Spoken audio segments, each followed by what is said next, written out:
Pakistan cricket board को entertainment board कहा जाए तो गलत नहीं होगा। इतनी खबरें शायद कहीं और से नहीं आती या किसी और क्रिकेट बोर्ड से नहीं आती जितनी पाकिस्तान क्रिकेट बोर्ड से आती हैं। हमेशा खबरों की जीनत बनता रहता है पाकिस्तान क्रिकेट बोर्ड और खबरों की जद में रहता है, और या यूं कह लीजिए कि खबरें इसके इर्द गिर्द घूम रही होती हैं, ताक में रहती हैं आंखें कि कब कोई ना कोई खबर निकले और ब्रेकिंग न्यूज बन जाए।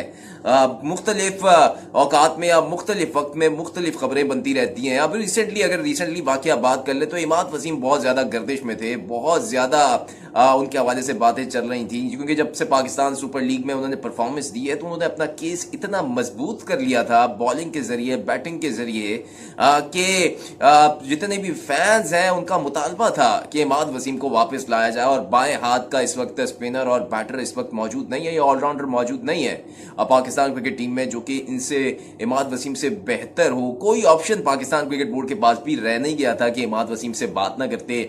इमाद वसीम की डेडलॉक ये था कि पाकिस्तान क्रिकेट बोर्ड उनसे राब्ता करे, और पाकिस्तान क्रिकेट बोर्ड ये चाहता था कि इमाद वसीम सबसे पहले तो रिटायरमेंट वापस लें, उसके बाद हम उनसे बात करेंगे। लेकिन इन सब के दरमियान शाहीन शाह अफरीदी जो थे वो दीवार बन गए थे, और शाहीन शाह अफरीदी जिस तरीके से बातें कर रहे हैं और इमाद वसीम को उन्होंने मनाया है, तो लग क्यों रहा है कि Shaheen Shah Afridi T20 world cup तक पाकिस्तान क्रिकेट टीम के कप्तान बरकरार रहेंगे, और ये उनको यकीन दहानी करा दी गई है। अब मैं ये सारे इस व्लॉग में बताना ये चाहता हूं कि क्या डिमांड्स रखी गई इमाद वसीम की जानिब से, शाहीन शाह अफरीदी ने क्या कहकर इमाद वसीम को मनाया, और पाकिस्तान क्रिकेट बोर्ड ने इमाद वसीम की डिमांड्स पर क्या हामी भरी, और किन शराइत पर या किन शर्तों पर इमाद वसीम जो है अपनी रिटायरमेंट वापस लेने पर राजी हुए। सबसे पहले तो डेडलॉक था पाकिस्तान क्रिकेट बोर्ड और इमाद वसीम के दरमियान। इमाद वसीम चाहते थे कि पाकिस्तान क्रिकेट बोर्ड उनसे राब्ता करे, और पाकिस्तान क्रिकेट बोर्ड चाहता था कि इमाद वसीम सबसे पहले अपनी रिटायरमेंट वापस ले, ताकि फिर उसके ऊपर हम उनकी सिलेक्शन के ऊपर गौर करें। लेकिन ना तो पाकिस्तान क्रिकेट बोर्ड राब्ता कर रहा था इमाद वसीम से, और ना ही इमाद वसीम अपनी रिटायरमेंट वापस ले रहे थे। शाहीन शाह अफरीदी ने पाकिस्तान सुपर लीग से पहले इमाद वसीम से राब्ता जरूर किया था, लेकिन उस वक्त इमाद वसीम ने मना कर दिया था कि बात होगी तो पाकिस्तान सुपर लीग के बाद। उसकी वजह यही थी कि शायद इमाद वसीम अपनी परफॉर्मेंस की बेस पर पाकिस्तान क्रिकेट टीम में वापस आना चाहते थे, और हैरानकुन तौर पर इस टूर्नामेंट में बेहतरीन खेल पेश किया, और खास तौर पे क्वालिफाइंग मैचेस में या प्ले ऑफ मरहले में जहां पर इस्लामाबाद यूनाइटेड को हार हो रही थी या नाकामी का सामना हो रहा था, वहां पे हारा हुआ मैच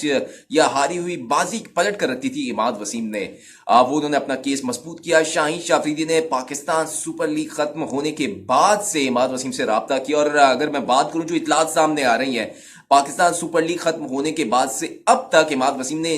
शाहीन शाह अफरीदी ने इन चंद दिन में, यूं कह लीजिए कि एक हफ्ता गुजरा होगा पाकिस्तान सुपर लीग को खत्म हुए, इस दौरान इमाद वसीम से शाहीन शाह अफरीदी का तकरीबन 6 से 7 बार राब्ता हुआ है।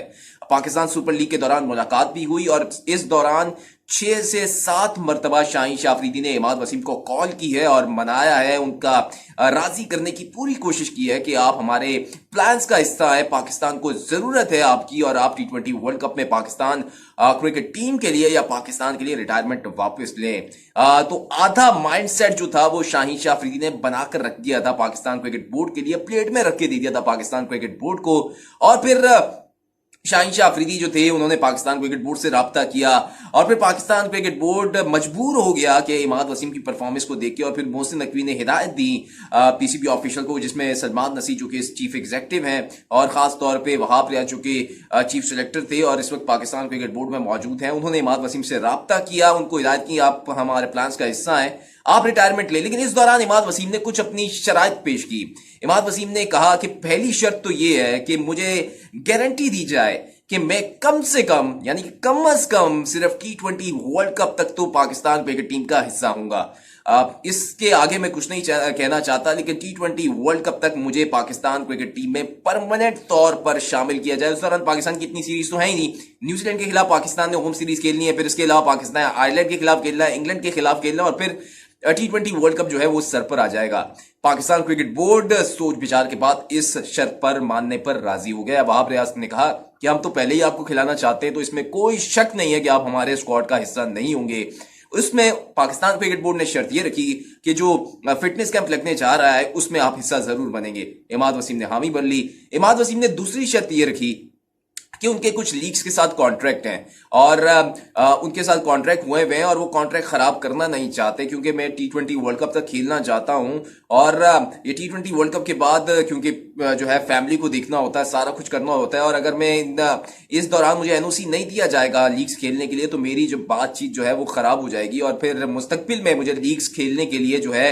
मुश्किल का सामना करना पड़ेगा। तो इन शॉर्ट और इन आसान लफ्जों में इमाद वसीम ने पाकिस्तान क्रिकेट बोर्ड के सामने दूसरी शर्त ये रखी कि मुझे जो है किसी भी लीग खेलने के लिए एनओसी मिलने में या इजाजतनामा मिलने में कोई परेशानी का सामना नहीं होगा, मुझे इजीली एनओसी दे दी जाएगी ताकि मैं अपने लीग की कमिटमेंट भी जारी रखूं और पाकिस्तान क्रिकेट टीम को जब मुझे मेरी जरूरत होगी तो मैं हाजिर हूंगा। दूसरी शर्त भी पाकिस्तान क्रिकेट बोर्ड मानने पर राजी हो गया। तीसरी शर्त यह रखी इमाद वसीम ने कि मुझे सेंट्रल कॉन्ट्रैक्ट नहीं चाहिए, मैं पाकिस्तान के लिए खेलना चाहता हूं और सेंट्रल कॉन्ट्रैक्ट रखूंगा तो मैं बाउंड हो जाऊंगा और मुझे लीग्स के लिए जो है शायद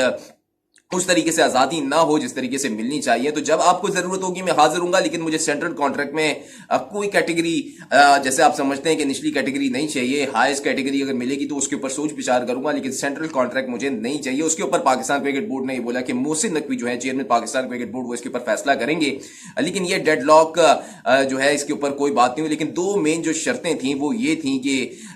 एक तो एनओसी के लिए कोई मुश्किल नहीं आएगी, लीग खेलने के लिए इजाजतनामा बआसानी मिल जाएगा, और दूसरा टी20 वर्ल्ड कप तक वो पाकिस्तान क्रिकेट बोर्ड का पाकिस्तान क्रिकेट टीम का हिस्सा रहेंगे और किसी भी बगैर वजह के उनको टीम से ड्रॉप नहीं किया जाएगा, ये शर्त थी। और उसके बाद इमाद वसीम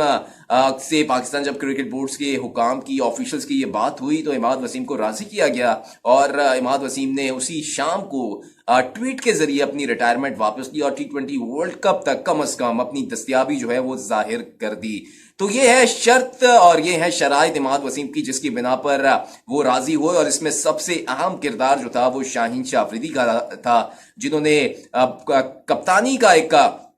हक अदा करते हुए जिसकी पाकिस्तान को जरूरत थी इमाद वसीम को उन्होंने मनाने में कामयाब हुए। पाकिस्तान क्रिकेट बोर्ड इमाद वसीम के दरमियान जो डेडलॉक था उसको खत्म करने में कामयाब हुए और अब इमाद वसीम पाकिस्तान क्रिकेट टीम का हिस्सा बनने जा रहे हैं। और इसमें जो सबसे ज्यादा पॉजिटिव किरदार अदा किया है वो शाहीन शाह अफरीदी का है।